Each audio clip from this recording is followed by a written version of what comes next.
시청자 여러분 안녕하십니까. 대한민국이 잘 보이는 곳으로 모셔다 드리는 신통방통 정치한배입니다. 먼저 오늘의 핵심 뉴스입니다. 검찰이 민주당 이재명 대표의 혐의 가운데 위증교사 혐의를 따로 떼서 기소했습니다. 구속영장은 기각됐지만 법원도 이 혐의에 대해서는 상당한 구속 사유가 있다라고 판단을 했었죠. 사건의 구조가 단순해서 내년 총선 전에 1심 결론이 나올 수 있다라는 전망이 있습니다. 송민선 기자입니다. 지난달 검찰이 이재명 더불어민주당 대표를 백현동 개발 의혹 등으로 구속영장을 청구할 당시 법원은 이 대표의 위증교사 혐의는 소명됐다고 인정했습니다. 검찰이 이 위증교사 혐의만 따로 분리해 이 대표를 추가 기소했습니다. 백현동 개발 의혹 배임 혐의로 불구속 기소한 지 나흘 만입니다. 고 김병량 전 성남시장 수행비서 출신 김모 씨도 위증 혐의로 재판에 넘겨졌습니다. 2002년 당시 변호사였던 이 대표는 고 김병량 당시 성남시장을 취재하던 방송국 PD를 돕던 중 검사를 사칭했다가 벌금 150만 원형을 받았습니다. 이후 2018년 경기도지사 후보 TV토론회에서 자신은 누명을 썼다고 주장했다가 허위사실 공표 혐의로 재판에 넘겨졌는데 최종 무죄를 받았습니다. 검찰은 수사를 통해 이 대표가 당시 김 씨에게 수차례 전화를 걸었던 통화 녹음 파일을 확보했습니다. 이를 토대로 이 대표가 법정에서 자신에게 유리한 증언을 하도록 김 씨를 유도했고 그 덕에 무죄를 받았다고 결론 내렸습니다. 야당은 반발했습니다. 쪼개기 영장 청구에 이어 쪼개기 기소로 정적 죽이기의 끝판을 보여주고 있습니다. 검찰은 남은 쌍방울그룹 대북 송금 사건의 경우 수원지검으로 다시 돌려보내 보강 수사를 벌일 예정입니다. TV조선 송민선입니다. 보궐선거에 패배하면서 위기론에 휩싸인 국민의힘은 당 체질 개선에 착수했습니다. 일단 당직 인선이 그 시작이었습니다. 수도권의 인물들을 전진 배치하고 취약계층을 대변하는 인사를 기용하겠습니다. 우리는 국민들로부터 변화하고 혁신하라는 꾸짖음을 받았습니다. 민심의 성적표를 철저히 분석하고 부족한 점은 보완하고 잘못된 점은 고쳐 나가는 것이 우리 국민의힘의 책임이자 자세라고 확신합니다. 네, 김기현 대표는 이러면서 이른바 친윤의 색채를 덜어내겠다. 수도권 그리고 통합에 방점을 두겠다라는 인사를 약속했죠. 몇 명 당직자 절반을 보면 수도권 출신도 있습니다. 자, 그런데 조선일보의 사설 보시죠. 평가는 냉정했습니다. 혹시 했지만 역시로 가는 국민의힘. 자, 지금 조선일보 평가인데요. 사무총장에 TK 출신 이만희 의원을 임명한 점을 주목하고 있습니다. 이렇게 될 경우에 당대표, 원내대표, 사무총장 다 영남 출신입니다. 친윤 주류가 여전히 핵심에 포진하고 있는 상황에서 이번에도 사무총장이 지금 인사 안 나오고 있습니다만 사무총장이 제일 눈에 띄거든요. 당 3역 가운데 한 명이고. 이러다 보니까 좀 쇄신과 먼 인사 아니냐 이런 지적이 조선일보 사설에서도 나오고 있습니다. 김기현 대표도 내년 총선에 패배하면 정계에서 은퇴하겠다라면서 배수혜진까지 쳤습니다만 첫 인사부터 감동을 주기엔 뭔가 좀 부족하다. 더 해야 되는 것 아니냐. 더 반성해야 하는 것 아니냐. 더 감동 줘야 되는 것 아니냐. 이런 평가가 나오고 있는 겁니다. 지금부터 살펴보겠습니다. 자, 이러면서 수도권에 내년 총선 준비한다든가 아니면 수도권에 기반을 둔 정치인들은 바로 느끼고 있어요. 지금 힘들다는 거.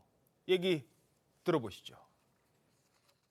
그래서 강서 국민들이 우리 당에게 쓴 약을 지어주신 거죠. 저는 보약으로 생각하고 있습니다. 이런 쓴 약, 좋은 약을 우리가 받아들고 아무런 변화를 시도하고 추구하지 못하면은 내년 4월 총선에는 우리가 독약을 받을 수밖에 없어요. 당은 당이고 정부는 정부예요. 용산은 용산이고. 예. 분명히 내년 4월 총선은 당이 치르는 거지 용산 정부가 치르는 선거가 아니에요. 그러면 당 지금 가장 중요한 앞으로의 쇄신책, 총선 기획 이런 것들은 그 기존 지도부의 영향력을 상당 부분 그 분리하고 배제하고 사람을 찾아야죠. 대통령께서 저는 그 부분을 결정해야 된다고 생각해요. 지금과 같은 상황이 계속 유지된다면 예. 내년 총선 실패하는 거는 마타논 당상이죠. 자, 여의도 정치권은요, 뭐 대선이 중요하겠습니다만 대선도 대선이지만 총선이 더 중요해요. 왜? 본인의 직접 정치적 생명과 연관되는 문제니까요.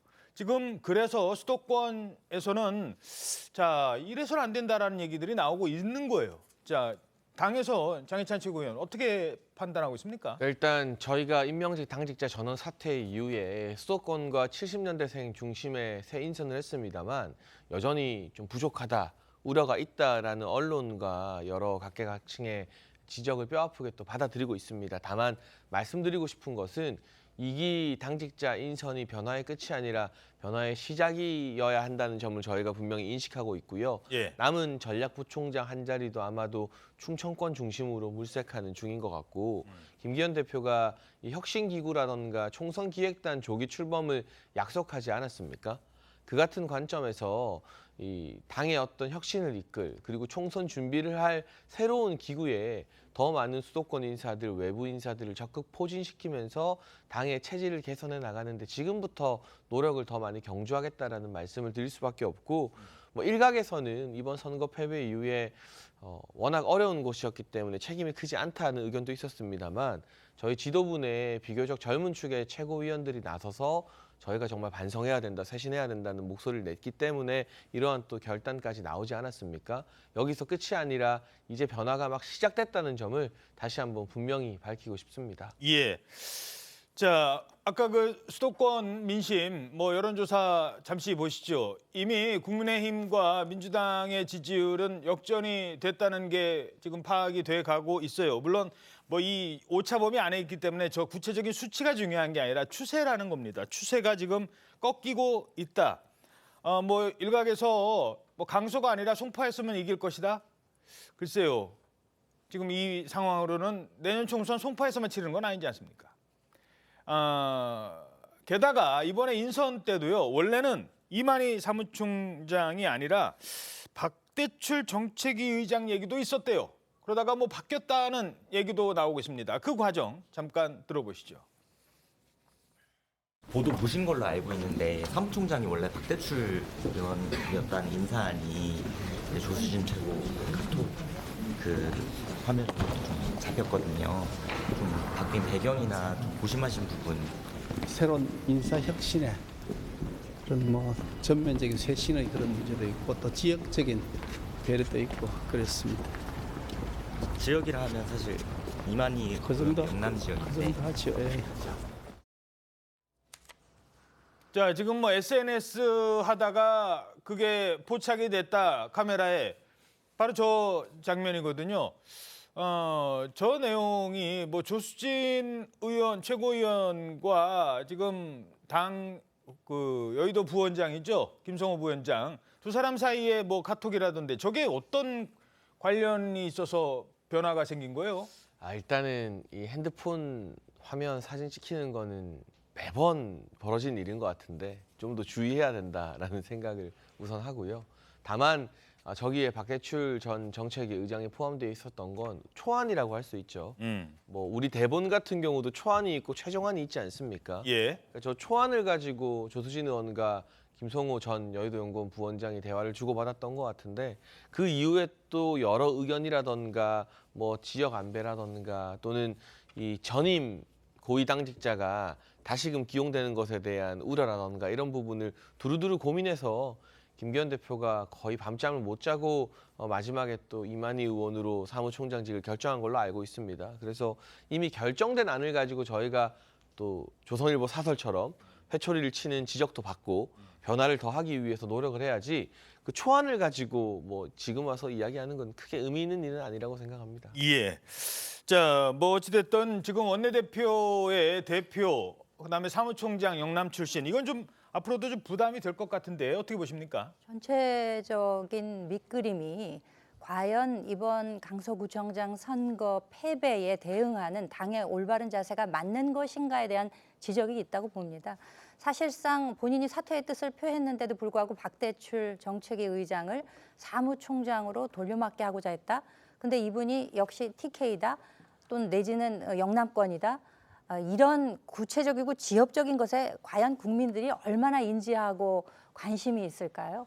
이 지금 상황을 얼마나 총체적으로 위기의 상황인지를 과연 실감하고 있는 것인가, 지금 이것을 국민들은 지켜보고 계시지 않을까 싶습니다. 지도부에 계시는 우리 장해찬 청년 최고위원께서 지금 옆에서 계시면서 예. 여러 가지 좀 당의 입장을 대변하는 이야기를 하고 오늘 계십니다만 목소리가 좀 작으셨어요. 어제까지는. 예. 상당히 가시방석일 것으로 저는 생각이 됩니다. 예. 국민 여러분들이 보시기에는 김기현 대표가 본인의 정치 생명을 걸겠다. 다음 총선에. 본인 정치 생명 거는 것에 별로 관심이 없거든요.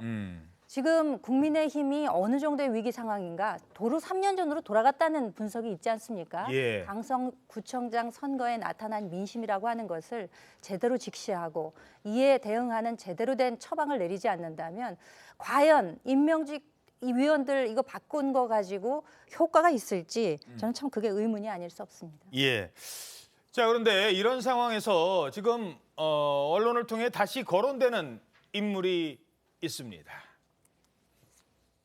제가 정치에 처음 발을 디뎌 아무것도 모르던 시절에 저를 가르쳐주고 이끌어줘서 우리 국민의힘의 대선 후보가 될 수 있도록 가장 큰 역할을 해주시고 우리 사상의 머슴, 사상의 일꾼 장제원 의원께 제가 이 마이크를 좀 넘겨도 되겠습니까, 여러분? 윤석열은 약속을 지킵니다. 이제 여러분의 따뜻한 손길로 윤석열의 손을 잡아주십시오. 예. 장제원 의원인데요. 장제원 의원 또 권성동 의원 이름도 나오면서 요즘 그동안 이제 윤핵관 얘기 비판이 막 있으니까 좀 잠잠했고 언론에도 모습을 드러내지 않았고 발언 뭐 하고 싶은 말이 있어도 삼가해 왔는데 요즘 뭐 근황과 관련해서 알려진 게 있어요? 예, 이 근황 얘기가 왜 나오냐면 지금 말씀하신 대로 여당 지도부의 이른바 중량감 있는 인물이 부재한 채 소위 친윤계로 채워졌다 이런 평가들이 나오면서 부각이 되는데 지금 말씀하신 대로 핵심 실세로 꼽혔던 권성동, 장제원 의원 역할론이 부각되고 있습니다. 예. 이 장제원 의원 같은 경우에는 현재 국회 과방위원장 역할을 하면서요 정부의 언론 개혁에 대해서 뒷받침을 하는 중이고 권성동 의원도 올 초에 당대표직 중도 사퇴한 이후에 대야 현안과 관련된 정책적인 메시지만 내고 있는 상황이거든요. 예. 두 사람 다 아직까지는 이제 현안에 대해서 직접적인 참전을 자제하고 몸을 낮추고 있는 상황인데 이제 최근에 장제원 의원이 이선 후퇴론 이런 얘기가 나오니까 본인의 SNS에 그 시점쯤에 맹금 음조 집궁 대토라는 글귀를 공유하면서 뭐라고요? 맹금 음조 집궁 대토 무슨 말이에요, 저게? 본인이 밑에 설명도 써놨습니다. 용맹한 새는 발톱을 숨긴다. 활을 잡고 토끼를 기다리라는 뜻이다. 이런 설명도 덧붙였는데 용맹한 새는 발톱을 숨긴다. 예, 이제 본인이 등판할 때를 기다리면서 아직은 때를 보고 있다. 이런 취지로 지금 해석이 되는 것 같습니다. 이제 전방으로 나서야 된다. 이런 의견도 당내에서 있지만 또 반대급부로 중도 확장에는 부적절한 소위 감흥 없는 인사가 되지 않겠느냐. 이런 부정적 여론도 모두 있기 때문에 시점에 대해서 이 두 친윤 핵관이 지금 고민을 하고 있는 것으로 읽히고 있습니다. 예. 그래서 지금 뭐 그러니까 지금 당의 위기를 공감하는데 그 해법으로 어떤 카드가 좋을 건가에 지금 거론이 되고 있다는 겁니다. 자, 이러면서 이번 보선에 참패를 한 이후에 윤석열 대통령 참모들에게 당정 간의 소통을 강화해야 된다라는 얘기를 했다고 합니다. 근데 문제는 좋은 얘기는 얼마든지 할 수 있죠. 듣기 싫은 소리를 쓴소리를 할 수 있느냐는 겁니다. 누가 고양이 목에 방울을 닿느냐라는 것처럼 누가 용산에 이런 건 좀 이제 좀 하면 안 됩니다. 이 쓴소리를 누가 할 수 있겠느냐. 어떻게 보십니까? 참 어려운 얘기죠. 그 당정대 간의 소통이 분명히 필요합니다. 그래서 지난번에 김기현 대표 취임하고 나서 대통령실과 뭐 일주일에 한 번씩 정기적인 회동을 갖겠다. 이 얘기는 결국 그 시중의 이야기들을 대통령께 잘 전달하겠다 이제 그런 얘기 아니었습니까? 예. 과연 일주일에 한 번씩 만나셨는지 저는 그걸 이제 묻고 싶고 좀 뒤늦은 감이 없지 않아 있고 당정대 간의 소통도 중요하지만 제일 중요한 것은 대통령이 국민과 직접 소통하는 것이라고 저는 생각합니다. 일종의 이것은 간접 소통을 벗어난 직접 소통, 그야말로 국민들과 소통해야 될 가장 중요한 주체가 있다면 그것은 대통령 아니겠습니까? 대통령께서 도어 스태핑을 하시다가 중단한 이후에 취임 1주년 기자회견도 하지 않으셨어요. 물론 뭐 1년이라고 해서 무슨 형식적인 거 이런 거 감안하지 않겠다라고 이야기를 하셨는데 평상시에 그 뭐 품성이나 이런 것을 볼 때 물론 그런 형식적인 것에 얽매이지 않겠다라는 진의는 이해가 가나 예. 하지만 국민들과 터놓고 이야기하는 시간 저는 분명히 필요하다고 생각합니다. 지금 왜냐하면은 대통령이 유일한 그 소통의 시간이라고 하는 것이 국무회의 모두 발언을 통해서 국민들께 뜻하는 바, 정부가 나아가는 바를 지금 전달하고 계시는데 이 소통이라고 하는 것은 쌍방이라는 것을 전제를 합니다. 듣는 이야기가 있고 또 하는 이야기가 있는 것인데 예. 그런 측면에서 생각해 본다면은 기자회견도 좀 하시고 국민과 직접 소통하시는 그런 좀 기회나 모습들도 보다 좀 늘어나야 되지 않을까. 이것이 당정대 간의 원활한 소통 이전에 먼저 이루어져야 할 전제 조건이 아닌가 생각이 됩니다. 예. 자, 뭐 쓴소리도 나오고 있습니다. 당내에서 뭐 민주적 정당이라는 게 이런 거 아니겠습니까? 아니 지금 대통령 지금 고치지 않으면 결국 총선에서는 망한다. 그런 위기의식. 민주당에서는 어떻게 보고 있습니까? 네, 저도 굉장히 공감되는 부분이 많이 있습니다. 이번에 재보궐선거 참패 이후에 사실은 저는 국민의힘에서 책임이라는 단어가 실종이 됐다고 생각합니다. 실제로 저는 책임진 분이 한 분 계신다고 보는데요. 누구요? 네, 김행 후보자죠. 사실은 사퇴를 하셨죠. 근데 뭐 자진 사퇴를 하셨지만 사실 김행 후보자 빼고는 저는 국민의힘에서 스스로 책임을 지고 어떤 자리에서 물러난다든지 아니면 사과를 한다든지 그런 액션을 취하는 분을 저는 한 번도 보지 못한 것 같습니다.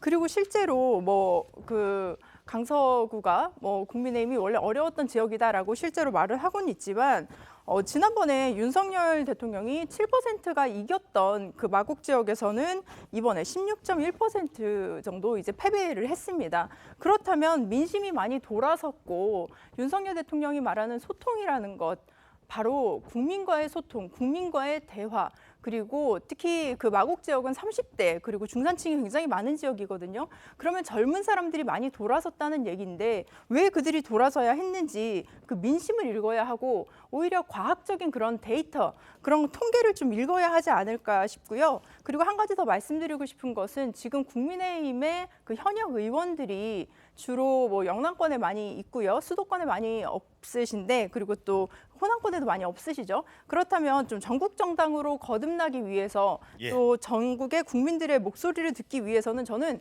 국민의힘은 원외위원장의 목소리를 들어야 한다고 생각합니다. 원외위원장의 목소리도 들어야 된다. 자, 이런 가운데 이번 국민의힘 당직 인선과 관련해서 한 분 눈에 띄는 인사가 있어요. 지난번에 본회의 때 질문. 상당히 감동적이었다. 장관과의 답변. 바로 이분이었습니다. 법무부 장관님 발언대로 나와 주실 수 있을까요? 네, 장관님 알려주셔서 감사합니다. 제가 이 장애인 분들의 입장을 저희가 100% 공감하고 이해한다 그러면 거짓말일 것 같습니다. 김 의원님 같은 분께서 저희한테 좀 많이 가르쳐 주셨으면 저희는 선의를 가지고 최선을 다하겠다는 약속을 먼저 드립니다. 좀 걱정은 했었거든요. 네. 혹시 뭐 안 알려주시면 어떻게 하나 했는데 굉장히 소통이 잘 되었던 것 같습니다. 자, 바로 김예지 의원이죠? 네, 그렇습니다. 이 정당 최고위원으로서는 최초로 시각장애인이 임명된 거라고 하는데요. 지난 2020년 총선 당시에 미래한국당 인재 영입 1호로 정치권에 입문을 해서 당선이 됐습니다. 이 김 의원은 지난 6월 국회에서 사회적 제약이 사라지도록 힘을 모아달라 이런 연설을 하면서 여야 의원들로부터 기립박수를 받기도 했었습니다. 이 김 최고위원은 국민의힘이 다른 목소리를 받아들이지 않는 정당이었다면 자신을 최고위원으로 임명하지 않았을 거다 이렇게 얘기를 하면서 앞으로의 활약을 다짐하기도 했는데 이 민주당에도 장애인 당사자로서 최초로 원내대변인에 입성한 그 최혜영 의원이 있어요. 최혜영 의원이 SNS를 통해서 김혜지 대변인의 활동을 응원하겠다 이런 메시지를 남기기도 했습니다. 예, 알겠습니다. 자, 이런 가운데 국민의힘에서는요.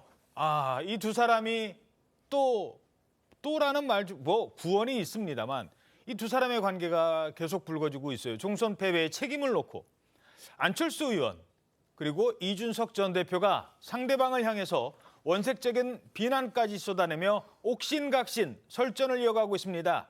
어제는요. 안 의원이 먼저 기자회견을 열으니까 잠시 뒤에 또 이준석 전 대표가 기자회견을 엽니다. 먼저 안철수 의원, 이준석 대표를 향해서 이렇게 얘기합니다. 오만 방자하다. 이준석 전 대표는 당을 비아냥거리고 조롱하면서 내부 총질만 일삼는 오만의 극치를 달리고 있습니다. 박근혜 정부의 은덕을 입고 어린 나이에 정치에 입문해 당 쇄신을 위해 지켜 세우고 대접해 주었더니 오만방자함이 극에 달했습니다. 이준석을 내보내기 위해 자발적인 서명운동에 동참해 주신 16,036분의 국민들과 함께 당윤리위원회에 이준석 제명 징계를 요청하겠습니다. 자, 이러면서 제명이라고 했잖아요. 안철수 의원, 이준석 전 대표 제명해야 된다라면서 지금 온라인 서명운동까지 진행하고 있습니다. 일단 당에서는 이 문제 어떻게 보고 있어요?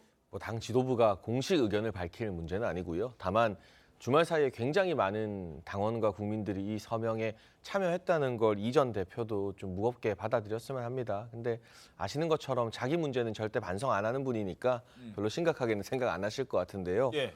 16,000명, 어마어마한 숫자죠. 실명인 것을 전제로 하면 이게 중복도 안 될 텐데 여기에 대한 어떤 무거운 의미를 받아들이고 저희 지도부도 뭐 이 선거 결과 반성하는 것처럼 정치라는 게 누구든 반성 많이 하고 남에게 화살 돌리기 이전에 자기 자신을 돌아보는 사람이 궁극적으로 국민의 선택을 받는 거 아니겠습니까? 그런 점에서 뭐 안철수 의원이 이런 문제 제기를 할 때 정치적 공방의 대상이 될 수는 있지만 그래도 안 의원이 대선 주자도 했고 당 대표도 했고 국회의원도 3선인가요? 근데 그런 분을 뭐 아픈 사람 상대 안 한다. 이런 식의 조롱하는 언어로 대받아치는 것은 이준석 전 대표야말로 진짜 아파 보이는 거 아닌가 하는 생각을 국민들이 하게 만드는 대목이라고 생각합니다. 예. 자, 뭐 이 질문 드리면 좀 그렇습니다만 왜 이준석 대표가 비호감인 사람들도 많이 있어요. 사실 이준석 대표를 좋아하는 사람도 있고 비호감인 이유도 있고 왜 비호감을 받고 있다고 생각하세요? 아예 그냥 직격 한번 하시죠. 그러니까 모든 부분에 있어서 자기는 다 100% 옳다라는 신념을 가지고 있잖아요. 근데 김정은도 아니고 어떻게 100% 옳은 사람이 있어요. 이 전 대표가 기자회견으로 대통령께 뭐 지적을 했죠. 대통령조차도 100% 옳을 수는 없습니다. 그 어떤 정치인도 마찬가지예요. 아무리 대단한 분이라 하더라도 늘 반성하고 쇄신하고 변하기 위해서 노력을 해야 되는데 이준석 전 대표에 대한 수많은 언론의 지적과 질타, 정치인들의 조언이 있었는데 단 한 가지라도 인정하고 반성하는 척이라도 한 적이 없잖아요. 그 부분에 있어서 자신은 수령 무오르서를 주장하는 김정은 같은 모습을 보이면서 남에게만 고쳐라 반성하라라고 하니까 진정성을 느끼기 힘들고 많은 당원과 국민들로부터 외면을 받아서 지금에 이르지 않았나. 그러니까 비판자로서의 이준석의 역할은 아직도 있을지 모릅니다. 언론이 조명을 하죠. 그런데 이준석이 대안이냐, 이준석이 그 책임을 질 수 있는 지도자의 자리에 다시금 올라갈 수 있느냐, 여기에 대해서는 지금 국민의힘과 윤석열 정부를 비판하는 언론 모두가 다 동의하지 않을 거라고 생각합니다. 예.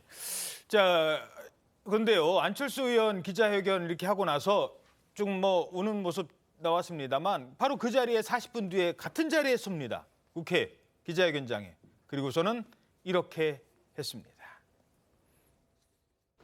대통령께서 바뀌지 않으면 내년 총선에서 패배할 수밖에 없다고 보시는 건가요?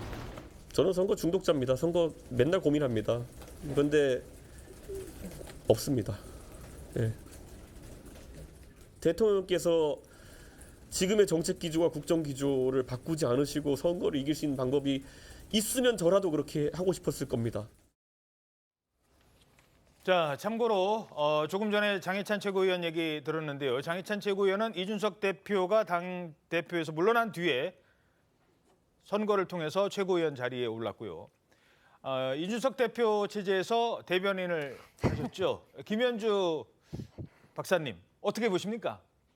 지금 이 상황. 조금 전에 이제 네. 대통령이 변하셔야 된다라는 이제 지적을 눈물을 보이면서 어제 눈물을 상당히 많이 닦더라고요 보니까 이제 미리 닦을 걸 좀 준비해 간 것 같이 이제 보이는데 예. 대통령께서 변하셔야 된다라는 말은 맞는 말이죠. 요즘 말로 뭐 만말이라고 하나요? 근데 이준석 전 대표를 바라보는 그 대중의 인식은 좀 딜레마적 요소가 있다고 생각이 됩니다. 말은 참 맞는 말을 한다, 맞는 지적을 한다. 라면서도 그것을 근데 이준석 대표가 할 말이냐라는 이중적 인식이 분명히 있는 것도 사실이에요. 왜냐하면은 이준석 전 대표가 대표이던 시절에 예를 들면 보수 정당으로서 할 수 없었던 뭐 아젠다를 세팅한다든가 이슈를 선점한다든가 뭐 선거 공학적으로 뭔가 전략을 세운다든가 이런 점에 굉장히 좀 유능한 특장점이 있었던 것은 사실입니다. 그건 부정할 수 없는데 그럼에도 당원들 가운데 특히 좀 연령이 높으신 분들 가운데는 굉장히 미운 털이 박혔어요. 그래서 무슨 얘기만 하면 일단 들어보려고 하지 않는 분들이 굉장히 많거든요. 그런 거 실제로 또 느끼세요? 그렇습니다. 실제로 만나 뵈도 그런 이야기들을 하시는 분들이 많았습니다. 그렇기 때문에 이것은 본인 태도에도 문제가 있지 않는 것인가라는 생각을 분명히 할 필요는 있다고 생각이 됩니다. 예, 알겠습니다.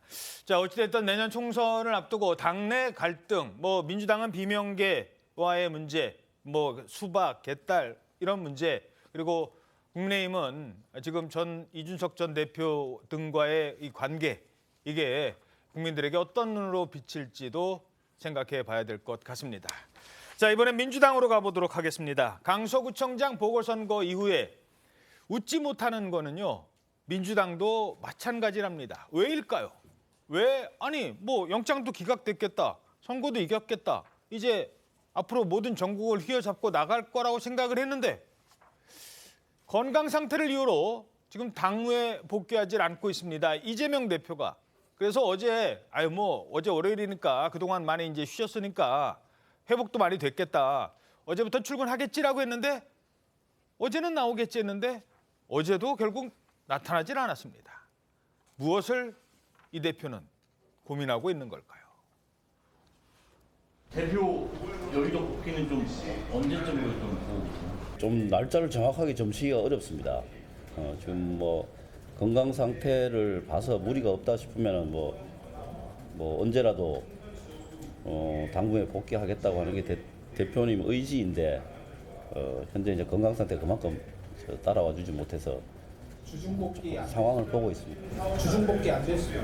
제가 뭐라고 답을 못 하겠습니다. 예. 그럴 수도 있지 않겠습니까? 건강 상태라는 게 뭐 상황에 확신할 수가 없는 부분이 있어서. 자, 지금 태어난 지 벌써 9일째거든요. 일단 그러면 뭐 오늘도 출근 안 하고 내일도 출근 못 하는 겁니까? 원래는 지난주 금요일에 국방위를 참석하는 것으로 이제 다시 국회에 복귀한다 이런 얘기가 있었는데 국방위 참석 못했고 그날 재판도 참석을 못했잖아요. 예. 그러고서 이제 월요일 최고위부터 그럼 등장한다 이렇게 얘기가 또 나왔었는데 또 건강 문제로 미뤄졌습니다.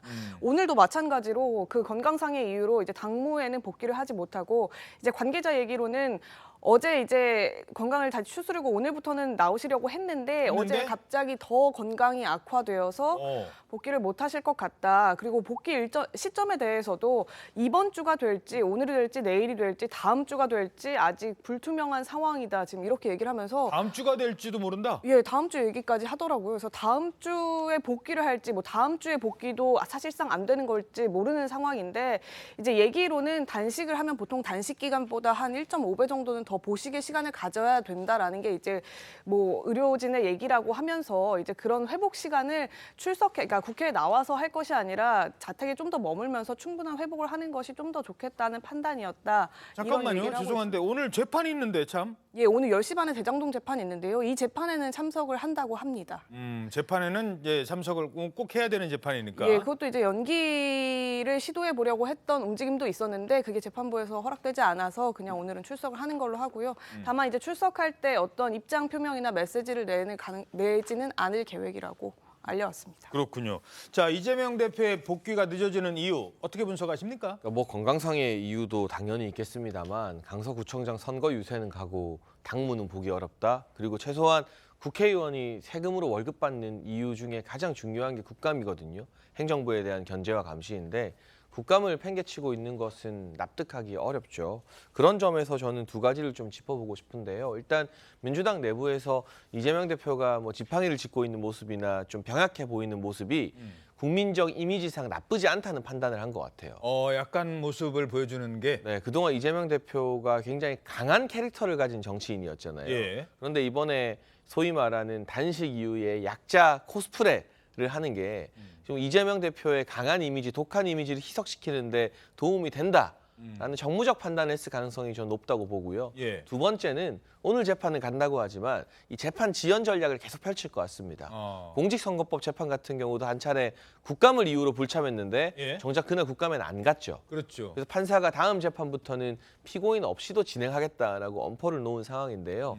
계속해서 뭔가 건강이 회복되지 않는 모습을 보여주면서 이 재판을 지연할 수 있는 합법적 명분을 찾는 것은 아닌가. 그러니까 이 대표 입장에서 아킬레스건인 재판은 공직선거법과 위증교사입니다. 그렇죠. 대장동 재판은 어차피 길어요. 그렇죠. 근데 공직선거법 재판과 이번에 기소된 위증교사는 총선 전에 1심 선고가 돼도 이상하지 않은 재판이거든요. 이미 1년 지났어요. 근데 어떻게든 총선 전 1심 선고만큼은 막고 싶은 게 이재명 대표의 속내일 것이기 때문에 그런 부분에 있어서 지금 재판 지연 전략의 일환으로 지금 건강 문제를 계속 거론하는 것 아닌가 싶습니다. 이 부분은 반론을 좀 들어가야 될 것 같네요. 네, 뭐 건강 문제를 저는 뭐 그렇게 어떻게 보면 뭐 이용한다든지 뭐 이러진 않을 거라고 생각을 합니다. 실제로 단식 같은 경우는 회복하는 게 굉장히 오래 걸린다고 저도 알고 있고요. 사실 단식을 하고 나서 회복하는 과정에서 제대로 회복이 되지 않으면 이때 남아있는 그런 건강상의 문제는 저는 평생 가지고 갈 수밖에 없다는 걸로 알고 있습니다. 그렇기 때문에 굉장히 지금 중요한 시기이고 사실 국회의원 신분으로 국정감사에 참석하지 못한다는 거는 굉장히 좀 아쉬운 일입니다. 그래서 그 부분에 대해서는 저도 좀 안타까운 마음이 있습니다. 그럼에도 불구하고 지금 건강이 회복되는 것이 가장 중요하겠죠. 그래서 그 부분은 저는 속히 회복되길 바라는 마음이 있습니다. 그리고 가장 또 이후에 벌어질 일들을 좀 예상을 해보자면 이제 계속 그 위증교사도 있고 이제 재판이 앞으로도 계속 진행이 될 텐데 그 재판과 그리고 지금 당대표로서의 그런 업무 그리고 또 국회의원으로서의 또 그런 의정 활동 이것들을 다 병행을 해야 할 텐데 이것들이 다 가능할지 이런 부분에 있어서 국민 여러분들도 많이 걱정을 하고 계시는데요. 실제로 이 부분이 정말 저는 검찰이 얼마나 이재명 대표를 지금 방해를 하고 있는가 그리고 정적 제거를 하기 위해 혈안이 되어 있는가 저는 사실 그렇게 좀 의문을 제기할 수밖에 없는데요. 검찰 때문이다. 네, 맞습니다. 실제로 이재명 대표 기소도 지금 강서구청장 그 보궐선거 패배한 다음 날 또 바로 대표를 기소했고요. 그리고 어떻게 보면 국민의힘 선거 패배에 대해서 어떤 미봉책으로 나온 게 아닌가 이런 좀 합리적인 의심을 할 수밖에 없고 그리고 지금 국민의힘과 그런 또 어떤 여론이 좀 악화되고 있고 지지율이 악화되고 있을 때마다 또 이재명 대표에 대한 그런 공격들이 계속되고 있는 걸 보면서 국민 여러분들도 그런 좀 의심을 할 수밖에 없는 상황입니다. 좀 야당에 대한 탄압으로 비춰질 수 있는 부분도 있는데 이런 동시다발적인 여러 개의 재판이 진행이 되고 있는 것들 굉장히 지금 오랜 시간이거든요. 이 부분이 어떻게 될지는 뭐 저희도 지켜봐야 하겠지만 이번에도 또 어떻게 보면 또 쪼개기 수사가 또 진행이 되고 있잖아요. 잠깐만요. 어떻게든, 그러니까 네. 검찰 때문이고 검찰이 오래 수사를 해서 그렇고 뭐 이런 주장을 하시고 이쪽에서는 그럼에도 불구하고 재판은 질질 끌 거라고 얘기를 하는데 그러면 시간은 누구 편인가요? 앞으로 총선까지 시간이 계속 가면 갈수록 이게 이재명 대표 편인가요? 아니면 검찰 편인가요? 오히려 이재명 대표 편 아닐까요? 이제부터는? 지금 이제 그 쪼개기 수사를 하면서 오히려 저는 보면은 총선 전에 빨리 어떻게 보면 결과를 내기 위한 걸로밖에 보여지지 않습니다. 사실은 지난번에 이재명 대표가 이제 구속이 되지 않으면서 어떻게 보면 국민 여러분들도 이재명 대표가 그렇게 심각한 죄가 없구나라고 많이들 생각을 하고 계시고요. 그리고 이재명 대표도 어느 정도 국민 여러분들께 신뢰를 저는 다시 얻었다고 생각을 합니다. 예. 그리고 당내에서의 이재명 대표의 신뢰도 다시 회복이 된 상태고요. 당내 결속도 다시 되고 있는 상태입니다. 이런 상황에서 다시 지금 위증교사로 또 기소를 하고 있다고 알겠습니다. 한다는 것은 네. 어떻게 보면 결과를 계속 혐의를 계속 유죄를 그리고 무죄를 막아보고 싶다. 뭐 이런 의도가 있는 것이 아닌가라고 생각이 됩니다. 자, 뭐 이 개인적인 의견입니다만 어찌됐든 지금 유죄냐 무죄냐는 재판 과정에서 밝혀지겠죠. 이재명 대표 그런데 지금 몇 가지 혐의 중에 이 혐의가 지금 기소가 됐기 때문에 다시 한번 좀 들여다보죠. 위증교사인데요. 위증교사라는 게 뭡니까? 다른 사람으로 하여금 거짓말을 재판정에서 판사 앞에 하도록 시키는 거예요. 거짓말하도록 해달라고 부탁을 하는 겁니다. 왜 부탁을 했을까요? 자, 검사 사칭 사건이었거든요. 근데 검사 사칭이 누명 쓴 거라고 했잖아요. 그게 거짓말인지 아닌지를 가리는 재판이었습니다. 바로 이 발언, 선거운동 과정에 나왔던 이 발언과 관련된 사건입니다. 검사 사칭은 제가 한 게 아니라 방송국 PD가 사칭해서 전화하는 것을 제가 검사 이름을 알려줬다는 이유로 누명을 쓴 겁니다. 재판 과정에서 공판 조서, 또 통화 기록 이런 게 나오면서 PD가 이미 수차례 검사를 사칭해서 취재를 시도했던 것이 밝혀졌습니다. 제가 시켜서 한 게 아니라는 게 드러난 거죠. 결국은 도와준 걸로 인정이 되긴 했습니다만 하여튼 그 본질은 부정부패에 대한 이 폭로 행위 때문에 생긴 일이었다라는 점들을. 자, 근데 나중에 이제 재판이 열립니다. 이게 거짓말인지 아닌지. 그런데 누명을 쓴 게 맞다라는 자신의 주장에 유리하게 이걸 한 증인을 등장해서 그 얘기를 하도록 부탁을 했다, 시켰다는 겁니다. 검찰이요, 녹취를 확보했어요. 녹취를, 두 사람 간의 전화 통화 내용을. 그 녹취 내용 잠깐 보겠습니다. 자, 지난 영장 심사 당시에 검찰이 제출했던 녹취록입니다. 이때 이재명 당시 이제 후보가 이렇게 얘기를 했었다는 거예요. 이제 선거 끝나고 나서 재판일 때죠. 이때는 일단 상대방이 그 김진성 전 수행비서라는 분이, 이 수행비서가 누구의 수행비서냐? 상대방 후보 수행비서예요. 그러니까 나하고는 한때는 뭐 정적이었던 분이에요. 그러니까 그분의 수행비서였던 거죠. 김병량 시장은 돌아가셨습니다. 자, 그래서 나는 기억 안 나요. 그때 뭐라고 했는지, 내가 뭐 수행비서가 뭘 알아요를 했는데 좀 기억해봐라니까요. 내가 타겟이었다. 정치적 배경이 있었던 사건이었다. 그러니까 나를 타겟으로 삼아서 한 거다. 이렇게 좀 얘기 좀 하면 안 될까 하니까 기억 안 나는데 자꾸 이런 얘기를 한 겁니다. 근데 어떤 설득 끝에 변론 요지서, 그러니까 그렇게 얘기를 하라는 걸 내가 보내드릴게요 했다는 겁니다. 자, 그리고 나서 나중에 통화를 또 했는데 이때도 누가 KBS랑 연결됐는지 난 모르겠는데 당연히 수행비서니까 이 정도 얘기했겠죠. 나 재판, 괜히 그 재판 나오고 싶지 않다 이렇게 얘기를 했는데 그런 얘기를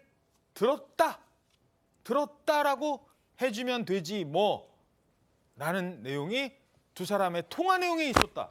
이게 무슨 얘기입니까 지금? 그러니까 이게 상당히 본래 사건은 과거의 이야기입니다. 2002년 당시에 이재명 대표가 전과가 4개가 있지 않습니까? 그중에 하나가 이제 검사를 사칭했다라고 해서 벌금 150만 원형을 선고를 받은 적이 있는데요.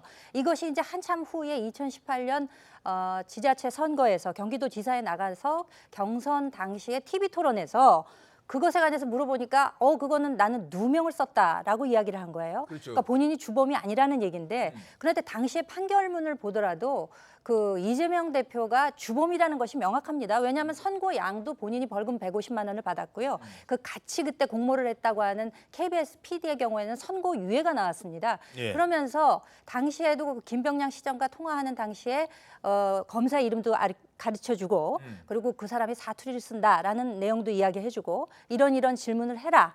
그리고 질문 답변이 맞으면 이렇게 옆에서 오케이 사인도 보내주고 그래서 주도적인 역할을 했기 때문에 150만 원형을 받았는데도 불구하고 본인이 누명을 썼다라고 이야기를 한 거예요. 그러니까 이거 공직선거법상 또다시 걸린 거죠. 예. 거짓말을 했다라고. 그러면서 이것이 본인이 공직선거법상 그 누명을 쓴 것뿐만 아니라 다른 여러 가지 혐의로 인해서 2심에서 300만 원 받았다가 대법 확정 판결에서 파기환송심이 되면서 무죄가 됐어요. 그러니까 어떻게 보면은 이재명 대표의 정치적 생명을 부활시켜준 역할을 하는데 이 위증이 상당히 영향을 미친 것이 아니냐. 그런데 이 위증을 하는 과정에서 경기도지사가 자꾸 집요하게 전화를 해요. 이것은 2018년 12월경인데 제발 법정에 나와서 그런 식으로 정치적 배경이 당시에 있었다라는 식으로 얘기를 해달라. 아 그렇게만 얘기해 주면 되지 뭐. 그러니까 워낙 오래전 얘기니까 잘 기억이 나지 않을 거 아니겠습니까? 예. 그러니까 그러면 내가 변론 요지서를 보내줄 테니 그거를 참고해서 이렇게 얘기를 해달라. 이건 대본을 보내줄 테니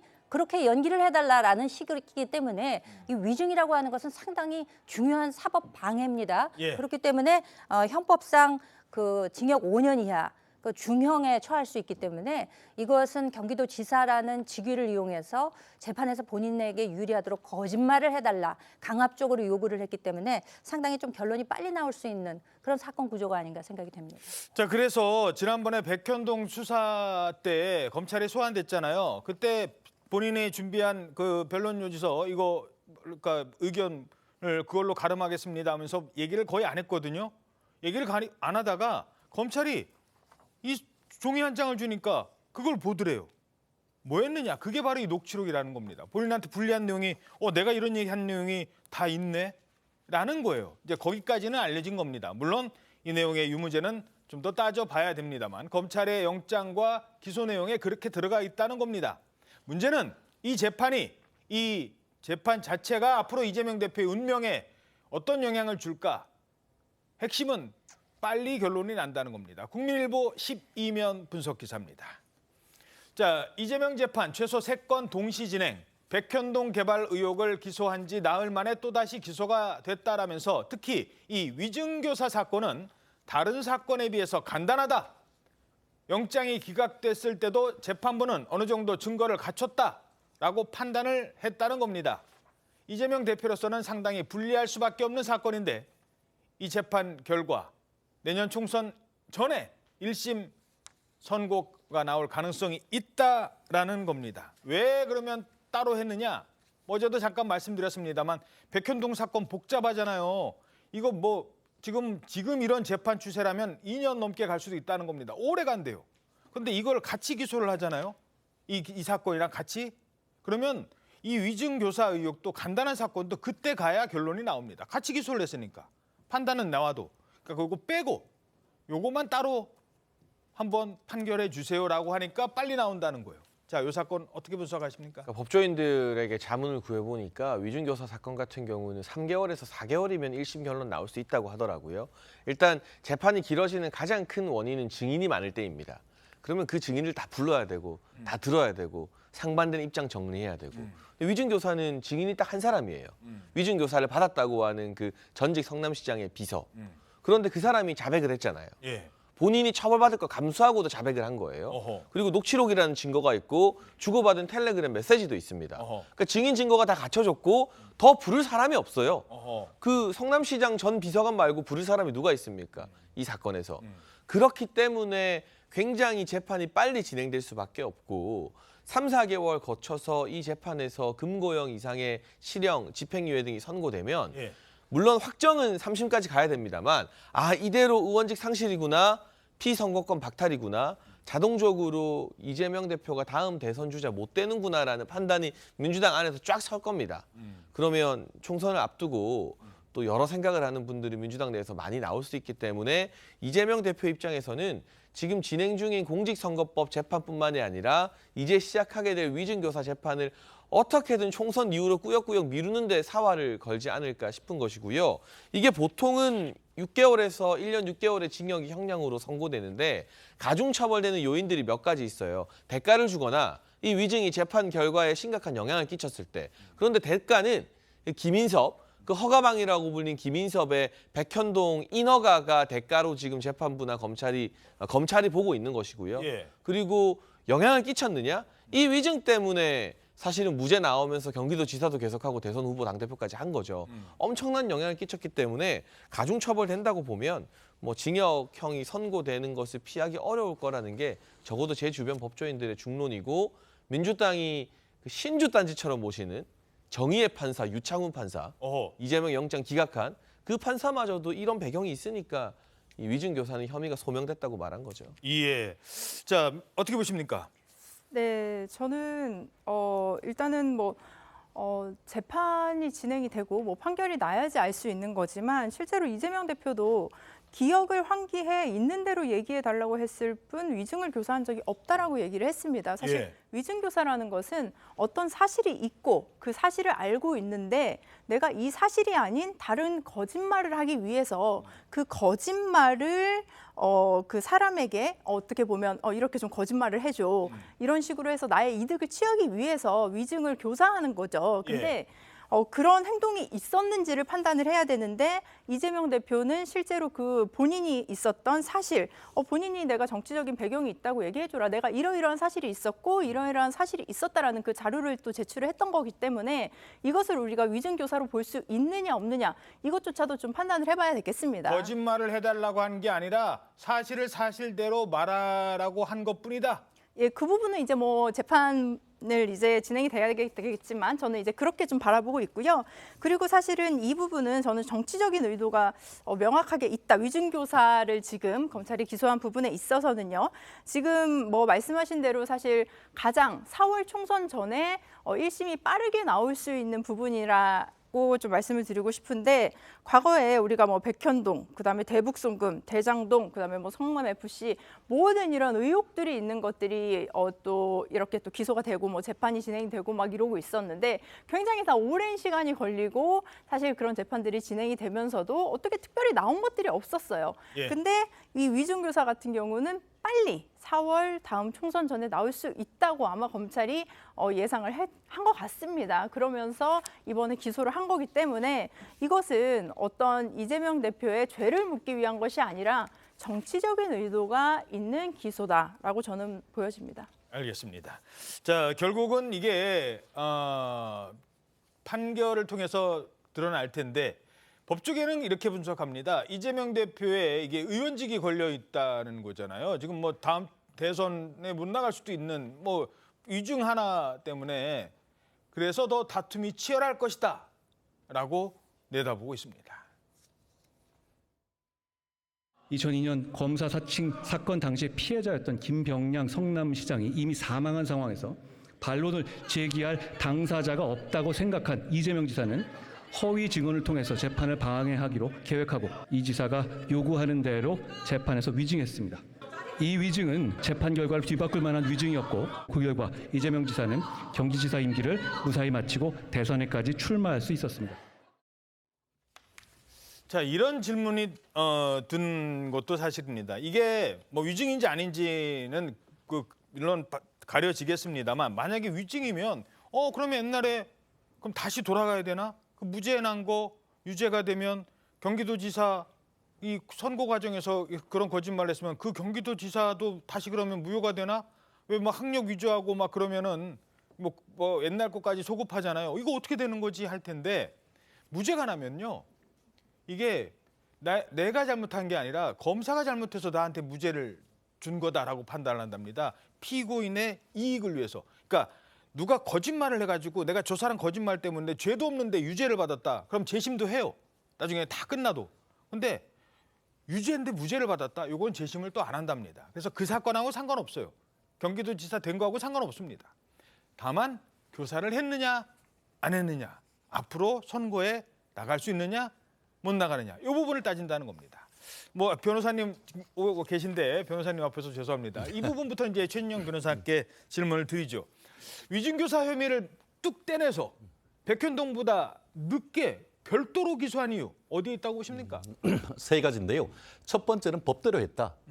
법대로 했다는 말은 뭐냐 하면은 조사를 해서 그것이 이제 혐의가 인정되면은 그 자체로서 기소를 하는 것이고 추후에 다른 사건과 병합하는지 여부는 재판부의 결정 사항인 것이죠.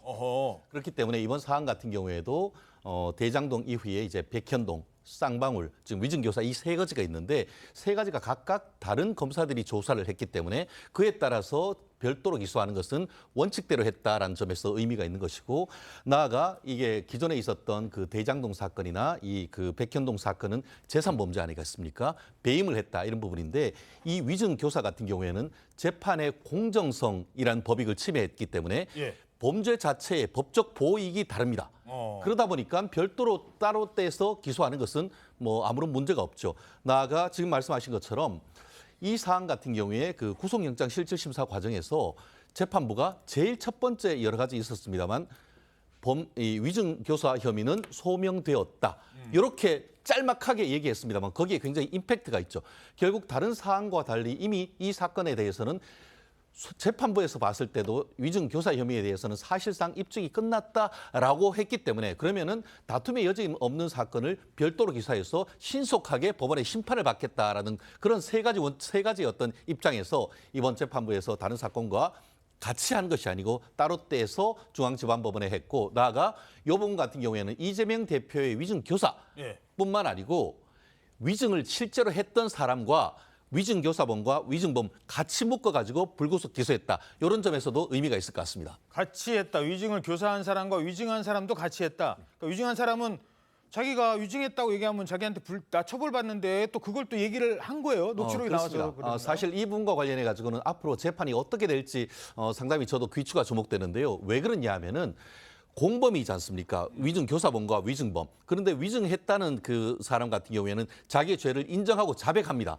그러면은 첫 재판에서 공소사실이라는 의견을 말씀하시죠 하는데, 지금 위증했다는 사람은 저는 자백합니다라고 하고 교사 있는 사람은 아닙니다 할 경우에는 분리해서 그 위증했다는 사람은 분리해서 변론 종결하고 이재명 대표에 대한 수사를 그 재판을 진행할 것 같은데 그 과정에서 대질할 가능성도 배제하지 못한다고 봅니다. 예. 알겠습니다. 근데 이 사건 같은 경우에는 지금 1심 재판이 총선 전에 나오느냐 이후에 나오느냐 지금 이 부분을 가지고 계속 논박을 벌이고 있는데 근데 민주당에서는 지금 취재를 해보면 이게 뭐 전에 나오든 후에 나오든 별로 개의치 않는다는 지금 태세를 그 강서구청장 선거 이후에 보이고 있거든요. 그러니까 1심이 총선 전에 나와도 전혀 총선에 영향을 안 미칠 거다? 이미 이재명 대표에 대한 수사는 이미 정적 제거 죽이기고 탄압 수사라는 게 입증이 된 거고 그런 분위기의 여론이 조성됐다라는 게 이번 강서구청장 민심을 통해서 드러난 거기 때문에, 예를 들어서 국민의힘이 그 이후에 패배했다고 해서 뭐 혁신안을 세게 낸다거나 당을 뒤바꾸는 정도의 쇄신안이 나온다면 오히려 민주당도 그에 준하는 성격의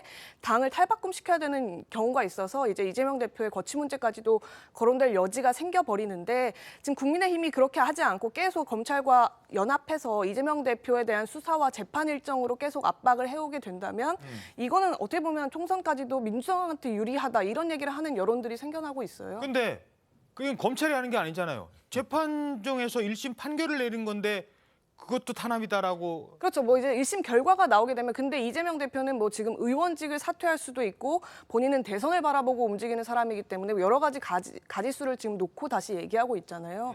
그러니까 1심 재판 결과가 나오면 또 그대로 의원직을 상실하게 되더라도 뭐 그에 맞는 이제 공세 프레임, 예를 들어 그 탄압 수사, 예를 들어 탄압 재판 이렇게까지도 지금 뭐 여론 조성을 할 수 있는 여지가 있다고 보고 있기 때문에 지금 그 구청장 선거 이후로는 그런 여론몰이로 지금 여론으로 형성돼 가고 있는 것 같습니다. 그러니까 대장동 사건이라든가 잠깐 더요.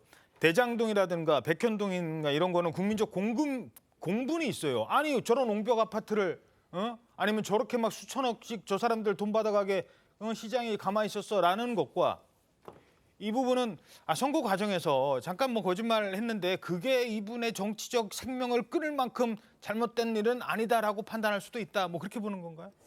뭐 어떤 뭐 죄가 뭐 작으냐, 뭐 크냐, 뭐 이런 거에 따라서는 저는 뭐 국민들이 바라보진 않을 것 같고요. 그냥 그동안의 그 검찰의 행태, 그리고 지난번에 이재명 대표의 그 구속영장이 또 기각된 것, 그 부분에 있어서 저는 국민들이 바라보는 시각, 그리고 사실 이번 또 추석 때 연휴가 또 굉장히 길지 않았습니까? 그러면서 저는 국민 여러분들께서 가족들 또 이웃들과 굉장히 많이 좀 대화를 나누고 서로 좀 그 공감하는 부분들이 있었던 것 같아요. 뭐라고 했을까요? 그러니까 그 전에는 그냥 나 혼자만 이거 좀 너무 좀 수사 많이 하는 거 아니야? 너무 좀 심한 거 아니야? 뭐 이렇게 할 수도 있고요.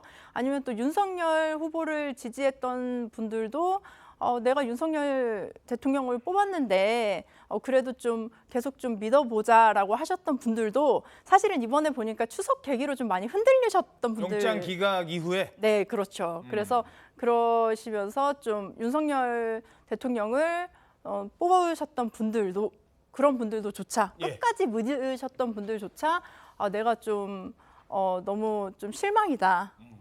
국민의힘에 대해서도 실망이다. 수사를 무리하게 했다라고 생각하는 계기가 표현하시는 됐다. 분들이 많이 계시는 것 같습니다. 유 시장은 어떻게 보세요? 그런데 사실 이 부분 같은 경우에는 단순한 위증 문제를 넘어서 실질적으로 검찰은 구속영장에서 어떻게 얘기를 하고 있냐면은 지금 그 김병량 씨가 그 위증을 해주는 대가로 사실상 이 백현동 사건에 있어서의 특혜를 준 배경이 이와 같은 어려운 위증을 해줬다라는 대한 고마움으로 지금 이재명 대표가 어떻게 보면은 특혜를 줬다는 그런 얘기를 하고 있습니다. 여기에 김인섭 씨가 중간에 끼어 있어요. 그렇습니다. 그렇기 때문에 사실 그 위증을 교사하고 했던 당시가 어떠냐 하면은 이 그 백현동 관련해서 이제 돈을 이제 그 가운데서 김인섭 씨가 70억을 받기 전이란 말이에요. 그 과정에서 이거 돈 못 받으면 어떡하지? 그러한 어떤 그 압박을 이용해서 이 그 경기지사였던 사람이 지금 위증 교사했던 그런 점이 있기 때문에 만약에 이 사건에 있어서의 어떤 유죄 판결이 확정되면 인정이 된다고 하면은 그 저는 맥락이 결국 그 백현동 사건에서의 동기와 관련되는 부분이 상당히 연결되기 때문에 이것이 과연 지금 민주당이 얘기하는 것처럼 단순히 법원에 의한 야당 탄압이라는 그 프레임이 성립될 것인지 결국 이런 식으로 해서 위증까지 교사해서 경기지사에서 사실 유지를 하고 대선까지 왔다라는 그런 정치적 책임 문제, 법적 책임 문제가 있기 때문에 이 부분은 그 유죄 1심이 판결을 할 경우에 정치적 후폭풍이 저는 상당히 클 가능성이 높다고 봅니다. 예. 자, 뭐 위증 교사 얘기는 이 정도로 하는데요. 그런데 이 대표 앞에 놓인 재판이 이게 아니잖아요. 또 있어요. 계속 기다리고 있습니다. 당장 오늘도 재판이 예정돼 있어요. 예, 아까 말씀드렸던 대로 이제 오늘 재판은 출석을 하는데요. 이 대표가 별다른 말은 하지 않을 채 입장을 할 거라 하고요. 이 대표의 위증교사 사건 불구속 기소되면서 최소 3건의 재판을 받게 됐습니다. 오늘과 또 20일에 대장동 미래특혜개발 또 성남FC 후원금 재판이 있고요. 27일에는 공직선거법 위반 재판이 있습니다. 지난 12일 기소됐던 백현동 특혜개발건은 이제 대장동과 병합돼서 이제 재판이 진행될 가능성이 높은 상황이고요. 예. 여기에 이제 위증교사 재판이 추가가 되는 건데 이 사건은 앞서서 영장기각 판사도 혐의가 소명되는 걸로 보인다 이렇게 판단을 내렸던 만큼 속도에 더 탄력이 붙을 수 있습니다. 10시 반인데 이재명 대표는 오늘은 출석을 하는 것으로 이렇게 알려지고 있습니다. 자, 뭐 다른 사건이긴 합니다만 지금 워낙 이렇게 줄줄이 재판에 지금 출석을 해야 된다. 이건 이재명 대표 입장에서는 당무도 지금 건강 때문에 못한다라고 지금 못 보겠다라고 하는데 재판에 불려가는 모습. 아까 뭐 장해찬 최고위원 분석으로는 오히려 그게 이재명 대표 지지에 도움이 됐다라는 분석도 하고 있다고 하던데 어떻게 보십니까? 결국 당무를 위해서 재판을 못 간다라고는 얘기를 하고 있습니다만 그래놓고는 또 뭐 제대로 뭐 본인의 어떤 당무를 보지도 않았다는 그런 지금 정치적 비판이 있는데. 말씀하신 것처럼 앞으로의 이제 추가 기소될 경우에는 이재명 대표가 출근할 것이 여의도가 아니고 사실상 서초동이 될 가능성이 높겠죠. 그러면은 당무를 어떻게 하죠? 그렇기 때문에 사실상 앞으로 불가능하다. 사실상 불가능할 정도고 이 형사 사건의 어떤 압박이란 것은 굉장히 큽니다. 그렇기 때문에 사실상 당무는 아래에 있는 분들한테 위임을 해서 할 정도가 되지 않을까 할 정도이기 때문에 과연 이와 같은 그 형사적인 압박을 이재명 대표가 어떻게 이겨낼 수 있을지도 하나의 어떤 관전 포인트가 될 것으로 예측을 합니다. 예, 알겠습니다. 자, 21대 국회 국정감사가 이번 국회에서는 이번 마지막입니다. 그런데 마지막 막판까지도 참 국정감사가 논란을 불러일으키고 있습니다. 이런 동영상이 어제 틀어졌대요. 민주당 박찬대 의원이 이번에 등장을 하는데 박찬대 의원 나오는 동영상이 아니라 역술인 천공이 등장하는 동영상을 틀었다고 합니다. 이러면서 여야는 또 한 번 정면 충돌하고 있습니다. 다시 국민의힘이 부정선거와 관련된 이야기를 하고 있는데요. 동영상 좀 틀어주시기 바랍니다. 네, 개표 부정이 아주 심합니다. 어떤 조직이 지금 개표 조작을 해버리면 우리는 또다시 당하는 거죠. 이제 이때까지 국민 앞에 이건 마이크를 통해서 하는 겁니다. 위원회 마이크를 통해서. 정확하지 않고 추측된 이런 천공 정법 강의 이런 걸 가지고 하는 것은 좀 문제가 있다. 개별위원 질의도 전체 상황에 맞게 해야죠. 끼어들지 마세요. 검열하지 마십시오. 검열 안 해요. 할 게 있고. 국정감사장에도 조용히 하세요. 자, 저게 뭐냐? 아까 박찬대 의원이 뭐 동영상 하나를 보자입니다. 그러면 동영상을 보려면 보통 이렇게 왜 큰 그 천막 있죠? 그 스크린에다가 틀어놓잖아요. 근데 그게 아니라 왜 휴대전화를 이렇게 조그만 화면을 이렇게 보여주는 거예요? 저게 이제 양측의 간사 합의가 있어야 됩니다. 국감장에서 그 화면으로 이제 영상을 틀려면 뭐 사진이나 그림 같은 것 정도는 되는데 음성이 나오게 하는 거는 양당 간사 간에 이제 합의가 필요합니다. 그런데 이제 그 합의를 거치지 않은 채 박찬대 의원이 이제 본인의 자리에 있는 마이크를 통해서 그 오디오를 튼 거거든요. 그러니까 일종의 어떻게 보면 이제 합의되지 않은 오디오를 틀어서 꼼수 진행이었다라고 볼 수 있는데 그래서 이제 국민의힘에서는 저래서 안 된다. 그 위원장도 저래서 안 된다라고 하는 거군요. 특히나 이제 위원장 같은 경우에는 저 천공이 한 정법 시대 영상을 이제 그 주장이 특별히 이제 확인되지도 않은 내용을 가지고 하는 그 강의 영상을 이제 동의 없이 튼 것에 대해서 문제가 있다 이렇게 지적을 했고요. 반면에 이제 야당에서는 의원이 개별 자기 질의 시간에 할애해서 영상을 튼 건데 그것이 도대체 뭐가 문제냐 이렇게 항의를 하면서 소란이 더 벌어졌습니다. 자, 박찬대 의원의 천공 영상, 동영상 틀기 계속 천공을 이제 부각하고 싶었던 것 같은데 어떻게 보셨습니까? 근데 천공 저 사람 영상이 뭐라고 저렇게 틀려고 하는지 모르겠어요. 천공이라는 분이 진짜 실세고 영향력이 있는 사람이면 제가 이렇게 말하겠습니까? 저는 한 번도 본 적이 없고요. 앞으로도 볼 생각이 없고 저분이 유튜브에서 무슨 강의를 하건 아무 관심이 없습니다. 제가 이렇게 말하는 게 가능하겠어요? 민주당이 만약에- 말하는 것처럼 저분이 실세고 뭐 대통령이랑 가까우면 신경도 안 써요. 상관없어요, 천공. 예, 근데 지금 자꾸 저는 자극적인 걸로 선관위가 정말 비밀번호를 1, 2, 3, 4, 5로 해두는 말도 안 되는 짓거리를 저질렀는데 이게 부정선거 여부가 아니라 선관위가 일 똑바로 못하고 방만하게 운영됐던 걸 좀 점검하고 기강회의를 지적하는 거잖아요. 이걸 덮어버리려 하는 거 아니냐. 천공이라는 사람이 오히려 국민의힘한테는 별로 좋지 않은 인상을 주기 때문에 일부러 틀은 거다? 그렇죠. 그리고 선관위가 지금 일을 제대로 못한 게 다 문재인 정부 때 아닙니까? 근데 문재인 정부 때 선관위의 무능과 비밀번호 1, 2, 3, 4, 5가 말이 됩니까? 그냥 단적으로. 그런 걸 지금 가리고 국민 시선을 돌리려고 저런 영상을 털어서 이제 정쟁을 유발하는 것 같은데요. 저희는 천공 같은 사람한테 아무 관심 없고요. 선관위 일 똑바로 하라 이겁니다. 천공 같은 사람한테는 관심 없습니까?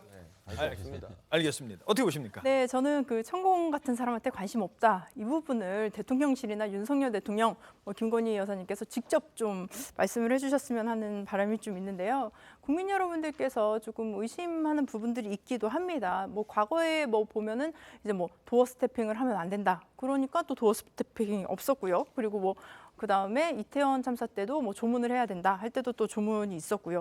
그런 식으로 천공이 어떤 뭐 방송에서 말을 했을 때 그 이후에 어떤 윤석열 대통령의 액션이 있었죠. 그래서 그 부분에 대해서 국민 여러분들이 좀 의심을 하는 부분이 있는데 이번에도 부정선거 음모론 이런 것들이 있었는데 이 부분에 있어서 또 천공의 그런 발언들이 있었다고 합니다. 그래서 뭐 저는 뭐 직접 방송을 들어보지는 않았지만 이 부분에 대해서 박찬대 의원이 제기를 한 것 같습니다. 근데 그 부분을 또 이제 휴대폰으로 잠깐 영상을 틀었는데 사실 저는 이렇게나 이제 그 위원장님 그 박성준 의원이 있었죠. 근데 그렇게 뭐 고성을 치면서 이제 위원장 이제 역할을 하셨는데 그렇게까지 얘기를 하실 상황이었나 싶습니다. 그래서 그냥 그렇게 과민 반응을 보이실 건 아니었다고 봅니다. 그래서 그냥 이렇게 무난하게 어떻게 보면 지나갈 수도 있었는데 오히려 이렇게 과민 반응을 보이는 것이 국민 여러분들이 봤을 때는 천공과의 어떤 또 관계가 있는 것이 아닌가라는 의심을 좀 더하게 만드는 좀 행동이 아니었나 싶습니다. 예. 자, 국감장 얘기 하나만 더 짧게 전해드리겠습니다. 미국 워싱턴 DC에서도 이 주민대사관이 있으니까 거기 가서 이제 외통위 국정감사가 열리거든요. 근데 국민의힘의 태영호 의원이 황준국 주 유엔 대사에게 질문을 하다가 대사님 손이 따뜻했어요. 이런 말을 했대요. 손이 따뜻해? 갑자기 이게 무슨 소리예요?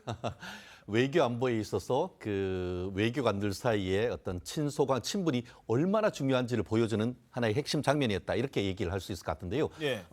예전에 황장엽 씨가 우리나라로 망명한 이후에 최고위 북한 인사가 어떻게 보면 망명했는 것이 바로 지금 그 태영호 공사였지 않습니까? 예. 그때가 2016년 8월이었는데 그 당시 주영 한국 대사가 바로 지금 유엔 대사를 하고 있는 황준석 유엔 대사였던 것이죠. 아, 그때 영국에서 만났군요. 그렇죠. 결국 그 당시에 그 황 대사는 대사로 또 지금 태영호 의원은 공사로 있다 보니까 직급으로서는 어떻게 보면 차이가 있었지만 그 과정에서 북한에서 한국으로 망명하는 과정에서 누가 가장 핵심 역할을 했겠습니까? 바로 황 대사가 굉장히 중요한 역할을 했고 이게 끌어오면서 그때 손을 따뜻하게 잡아준 그 기억이 아직까지 난다라는 얘기를 했던 것이죠. 북한을 탈출하면서 그러니까 뭐 영국이긴 하지만 어쨌든 북한을 탈출해서 내가 목숨 걸고 나오는데 나의 첫 손을 잡아줬던 사람, 그 사람이 바로 황준국 그렇죠. 대사였군요. 아마 저와 같은 그 모습을 보면서 이제 그 주위에 있던 분들이 이렇게 한박 웃음을 웃었다라고 하는데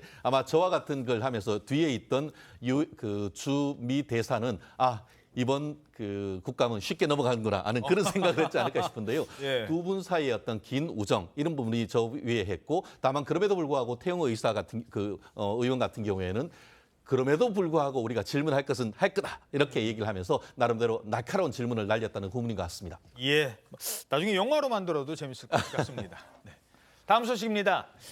경기도 버스노조가 오는 26일 총파업 예고했죠. 경기도 이 광역버스 타고 다니시는 분들 걱정 많으실 겁니다. 그런데 이번엔 또 지하철이래요. 지하철.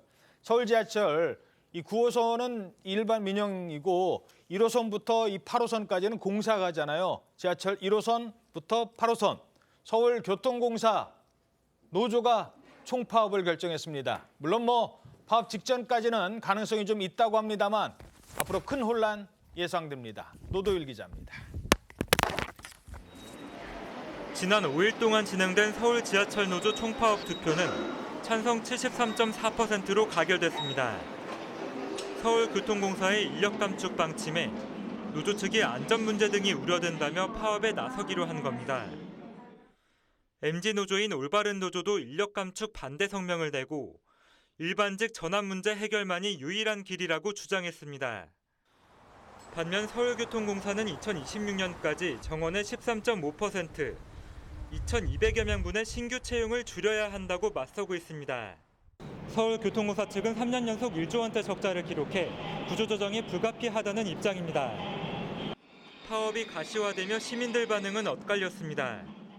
파업을 하게 되면은 배차 간격이 길어져서 좀 불편할 것 같습니다.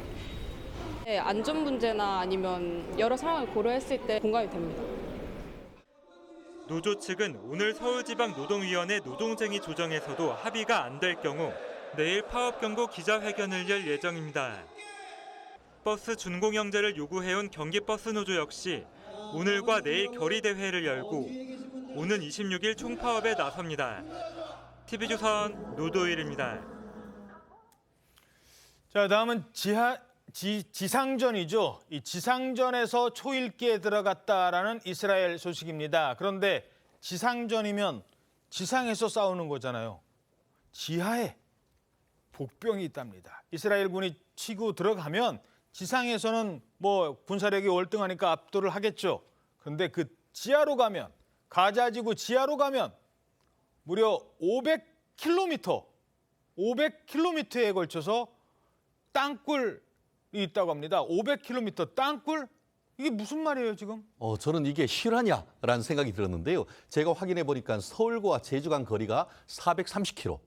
직선으로? 네, 그리고 또 그 서울 지하철 1호선부터 9호선까지 다 합쳐서 351km 정도가 된다고 합니다. 네. 서울에 있는 모든 지하철의 길이보다 훨씬 더 500km 정도 되는 지하의 터널이 지금 그 가자지구에 있다라고 지금 얘기가 나오는데요. CNN 같은 경우에는 이와 같은 것을 가자 지하철이다라고 실제로 부른다라고 하는데요. 가자 서브웨이래요, 예, 지금? 그래서 지금 만약에 지상전을 투입한다 했지만 사실상 지상전을 넘어서 지하전을 지금 이스라엘이 벌여야 될 그런 상황에 처한 것이죠. 그러니까 지상전하러 가는데 지금 땅 밑에서 싸우게 생겼어요. 그렇죠. 그래서 실제로 이게 굉장히 쉽지 않은 전쟁이 될 것이다라고 하는데 실제로 지난 2009년과 2014년에 이스라엘이 하마스를 토벌하기 위해서 실제로 그 한번 지상전을 벌였는데 그때도 이 지하에 있는 터널 때문에 제대로 어떻게 보면 공략을 하지 못했다라고 하는데 과연 이번에는 성공할 수 있을지 우리가 한번 좀 지켜봐야 될 아주 중요한 변수가 된 것 같습니다. 그렇군요. 자, 뿐만 아니라 지상전 진행의 또 다른 변수로 꼽히는 게 하마스에 납치가 된 이스라엘 인질입니다.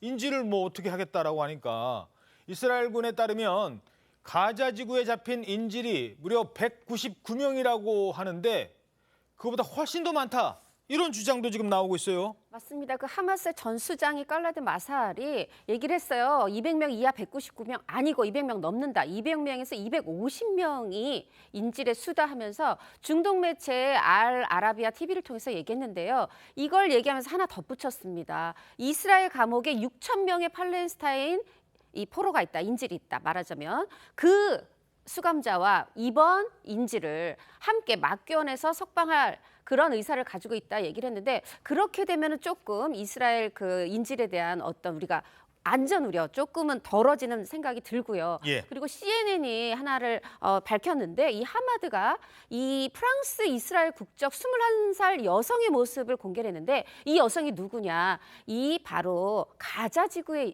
억류돼 있는 인질이라고 합니다. 말하자면은 이스라엘 관련, 이 인질 관련 영상이 그 모습이 공개된 건 이번이 처음입니다. 아, 저렇게 이제 영상까지 공개하면서 협박을 하고 있다는 겁니다. 자, 다음 소식입니다. 요즘 같은 이 고물가 시대에 그나마 내리는 게 있대요. 그냥 내리는 게 아니에요. 폭락했답니다. 오르기만 하는 물가 사이에서 역주행하는 가격 뭘까요? 아마 여러분도 없어서 못 먹을 거리 아마. 근데 이런 음식이 가격이 폭락한답니다. 지금은 당장은 아니고. 뭐였습니까? 네, 우리의 입을 즐겁게 해주는 땅과 바다의 음식인데요. 바로 쇠고기와 킹크랩입니다. 쇠고기와 킹크랩이요? 네, 이제 국산 한우가 또 가장 맛있지만 이 한우는 아니지만 호주산 쇠고기와 킹크랩 가격이 말 그대로 지금 폭락하고 있는 상황입니다. 예. 지금 호주 쇠고기 가격 경우에는요. 지금 어린 소 1kg에 3.57달러로요. 지난해 말에 비해서 무려 58% 정도가 떨어졌습니다. 야, 58%? 킹크랩도, 맞아요. 킹크랩도 마찬가지예요. 지난달만 해도 11만 6,700원 정도였는데 지금 7만 원대, 그러니까 40% 정도가 폭락했습니다. 야. 물론 이 호주산 쇠고기 같은 경우는 당장 가격이 하락하는 건 아닙니다. 어느 정도 지금 재고가 소진될 그런 시간이 필요하기 때문에 당장 하락하는 것은 아니지만 한우에 비해서 상당히 저렴하고요. 미국산 쇠고기와도 가격차 거의 나지 않는데 여기서 지금 더 떨어질 수도 있는 것으로 예측이 되고 있어서 소비자들에게는 희소식일 수도 있을 것 같네요. 예. 야, 그러면 당장 뭐 지금부터 마트에 가지고 호주산 소고기 사야 되는 겁니까? 아니 그렇진 않고요. 말씀하신 것처럼 재고 소진 문제도 있고 수입 절차도 있어서 그래도 올해 말부터는 반영이 될 것 같습니다. 예. 기대해 보셔도 좋을 것 같고 지난주에 킹크랩 떨어졌지만 그럼 이것도 올해 말까지 계속 저렴할까? 아 근데 해산물은 워낙에 가격 변동폭이 커서 이게 뭐 올해 말까지 유지될지 아니면 또 금세 오를지 이거는 장담할 수 없다고 합니다. 가격이 하락하는 건 좋은데 이유라도 좀 알아야죠. 왜 이렇게 떨어지는 거예요? 시장은 살아있다. 수요 공급 법칙을 생각하면은 쉽게 이해할 수 있는 것 같은데요. 특히 호주산 소고기 같은 경우에 호주에 있는 그 기업형 농부들이 도축량을 급격히 늘렸다고 합니다. 그런데 그 이유가 좀 가슴 아픈데요. 호주에 최근에 엘니뇨 현상으로 해서 호주 초원에 산불이 굉장히 많이 났다고 합니다. 그러니까 이 소들이 먹을 풀이 없다 보니까 부득이하게 이 도축량을 급격히 늘렸다는 것이죠. 결국 도축했던 공급량이 많이 급격히 느니까 가격은 떨어질 수밖에 없는 그런 상황이었다라고 얘기를 하고 있고 더불어서 지금 말씀하신 킹크랩. 킹크랩 같은 경우에는 보통 러시아, 우리 저쪽 오츠케에서 많이 잡히지 않습니까? 그런데 우크라이나하고 전쟁이 터지니까 그 주요 수입국인 캐나다, 미국에서 이 킹크랩 수입을 확 러시아산 금지를 해버린 거죠. 그러니까 활로를 이게 살아있는 것 아니겠습니까? 그렇죠. 그러다 보니까 아시아, 한국, 일본 이쪽으로 이제 수출을 많이 넣으니까 그것도 공급이 확 늘게 되고 그러니까 결국 수요에 따라 그 가격이 떨어지는 결국 제가 말씀드린 이 시장은 살아있다는 것이 바로 공급이 많이 급격히 느니까 가격이 많이 느는 것인데 아마 이번 주말에 또 생각하는 사람들도 많지 않을까 생각합니다. 그러니까요. 지금 뭐 이탈리아였나요? 꽃게가 또 그렇게 싸게 먹을 수 있다고 하는데 이번엔 킹크랩까지. 자, 다음은요. 우리나라 명실상부한 가왕 이 가수와 관련된 소식입니다.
제가 옛날에 조용필 씨 그 콘서트를 갔는데 가수는요 얼굴 늙는 것보다 목소리 늙는 게 그렇게 힘들다고 합니다. 그리움 그런 목소리를 낼 수 있다는 게 여전히 목소리 생생하시거든요. 예. 쟁쟁하신데 1968년에 록그룹 애트킨즈로 데뷔를 해서 벌써 데뷔 55주년이에요. 뭐 그다음에 김트리오 또 조용필과 그림자 그리고 조용필과 위대한 탄생을 결성을 하고 그리고 솔로 하면서도 위대한 탄생을 계속 이제 함께 했는데 예. 지금 들으셨던 돌아요 부산항의 단발머리 이게 사실 1집 앨범 1979년에 나온 1집 앨범에 다 같이 들어있어요. 여기에 창밖의 여자도 있고요. 한우백년도 들어있어요. 야. 대단한 앨범이었죠. 이 집에서 그냥 모든 걸 다 네, 얘기했네요. 이게 한국 최초로 단일 앨범 100만 장 판매 돌파. 그 시절에. 네, 그 시절에 누적 앨범 1000만 장 돌파. 우리 정말 밥 먹기도 힘든 시절인데 거기다가 일본에서도 또 앨범을 냈는데 거기서도 단일 앨범 100만 장 돌파. 사실 연말에 일본에서 홍대 가합전 하는데 마치 현지 가수처럼 막 출연을 했어요. 돌아와요 부산항에 일본 사람들이 일본 버전으로 부른 노래만 해도 몇 곡이나 돼요. 그럼요. 그리고 미국에서 한국 가수 뉴욕에서 이 라디오 시티라는 그 공연 무대가 있는데 한국 가수 최초로 공연했고 뭐 또 60대에서 바운스 냈죠. 그것도 공전의 히트를 쳤고 정말 세월이 가면서 다양한 장르를 통해서 계속 활동을 해왔기 때문에 벌써 55주년이야? 이런 생각이 듭니다. 이야, 이래서 뭐 조용필 씨가 세운 기록이 어디 한두 가지겠습니까? 그런데 그중에서 음악 전문가들 사이에서 우리 시대 최고의 가수, 우리 시대 최고의 가수로 조용필이 꼽혔어요. 네, 맞습니다. 대한민국 하면은요 노래 잘하는 사람도 많고 또 노래 좋아하는 사람도 많은 걸로 유명하잖아요. 예. 그중에서도 국내 대중음악 평론가 분들이 뽑아준 한국 최고의 가수로 조용필 씨가 뽑혔습니다. 후보자들도 정말 쟁쟁했어요. 2위에는 엘리제이 여왕 이미자 씨. 이미자. 네, 이미자 씨. 그리고 3위에는 김광석 씨, 4위엔 영원한 오빠 우리 나훈아 씨까지 뽑혔는데요. 가왕이 이겼네. 네. 그렇습니다. 대중음악평론가 39명의 투표로 진행되었는데 당당히 조용필 씨가 1위를 차지했습니다. 조용필 씨를 두고요. 박효재 평론가는 소리의 탐구자, 그의 여정이 곧... 잠시만요. 저게 조용필 씨예요? 저 옛날 사진. 예. 정말 옛날이죠. 그 대중음악의 단면 그 자체다 이렇게 평가하기도 했고요. 한국이 보이저우를 쏘면서 단 한 곡만 실어야 된다면 우리는 조용필 씨의 음악 중에 그 한 곡을 골라야 된다. 참 멋진 말인 것 같아요. 조용필 씨 노래 중에 한 곡을 골라야 된다. 네, 참 본인 얼마나 뿌듯하실까요? 예, 지금은 왜 우리 막 팬클럽도 있고 그러잖아요. 사실 우리가 제 기억으로는 모든 여성 팬들이 오빠라고 했었잖아요. 그때 막 그 어르신들이 이게 뭐 하는 거야? 오빠가 뭐야? 막 그렇게 욕도 먹고 그랬는데 그 팬덤의 시작은 바로 조용필했어요. 그럼요. 제일 먼저 우리가 오빠라고 불렀고 기도하는 노래 부르면 소리 질렀고. 기도하는 것만 나오면 네, 그랬는데 사실 이 조용필 씨 55년 동안 늘 곁에 함께한 두 가지가 있습니다. 하나는 위대한 탄생이고 하나는 팬이에요. 예. 사실 조용필 씨가 돈만 생기면 악기 샀고요. 그다음에 위대한 탄생 이 멤버들 월급 주고 때로는 돈이 없어서 이렇게 해체와 재회를 반복도 하고 멤버도 좀 바뀌었지만 늘 이 두 가지가 함께 있었는데 이 공연에 바로 두 가지가 다 있습니다. 위대한 탄생가는 정말 또 이번에도 완벽한 음향 라이브 보여줄 거고 그리고 조용필 씨는 자신의 55주년이 가능했던 게 팬들 덕분이라는 걸 아는 거죠. 예. 그래서 12월을 서울, 대구, 부산, 광주 이렇게 공연하면서 팬들과 함께 이 뜻깊은 한 해를 마무리한다고 하는데요. 예. 또 하나 반가운 소식이 있습니다. 20집 앨범을 준비 중이라고 해요. 야, 20집? 네, 그렇습니다. 지금 그리고 요번 그 20주년 콘서트 어디서 하는 줄 아세요? 어디서 합니까? 잠실 주경기장. 지금 데뷔 5주년이 아니거든요. 와. 이게 지금 아이돌 그룹이 아닌데 55주년에 잠실 주경기장 해도 티켓 구하기가 힘든 그런 가왕 조용필입니다. 야, 그 또 보고 싶네, 그거 참. 예. 자, 그런가 하면 이 화재 소식이 하나 있었는데요. 중국 후난성에서 무려 42층짜리 건물이 통째로 불길에 휩싸인 사건이 있었는데 이게 왜 났느냐? 자, 일단 어떤 화재였습니까? 네, 불길이 정말 빌딩 전체를 감싸면서요. 고층까지 번집니다. 좀 너무 무섭고 끔찍한 상황인데 건물 외벽으로 추정된 파편도 지상으로 마구마구 떨어지기도 하는 등 굉장히 큰 규모의 화재가 중국 후난성 창사시에 있는 지상 42층 높이의 빌딩에서 발생했습니다. 이게 지난해 9월에 발생한 화재인데요. 화재의 원인이 밝혀지는데 무려 13개월이나 걸렸는데 이렇게 큰 불의 화재 원인이 바로 작은 담배꽁초였습니다. 담배꽁초요? 아니, 담배꽁초 때문에 저런 건물이 날아간 거예요, 지금? 지금 말씀하신 것처럼 좀 충격적인데요. 무슨 뭐 전기 합선도 아니고 앞에 그 버린 그 담배꽁초가 원인이 됐다고 하는데 저게 7층에 외부에 그 차를 타는 승강장이 있다고 합니다.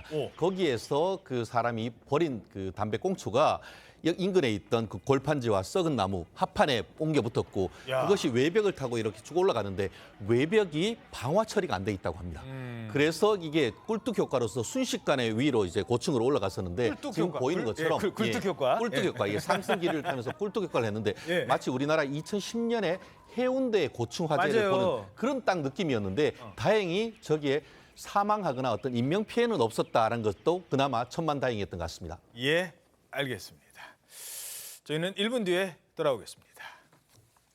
네, 오늘 아침 대한민국 잘 보이셨습니까? 당신의 대한민국 신통방통이 응원해드립니다. 여러분 고맙습니다.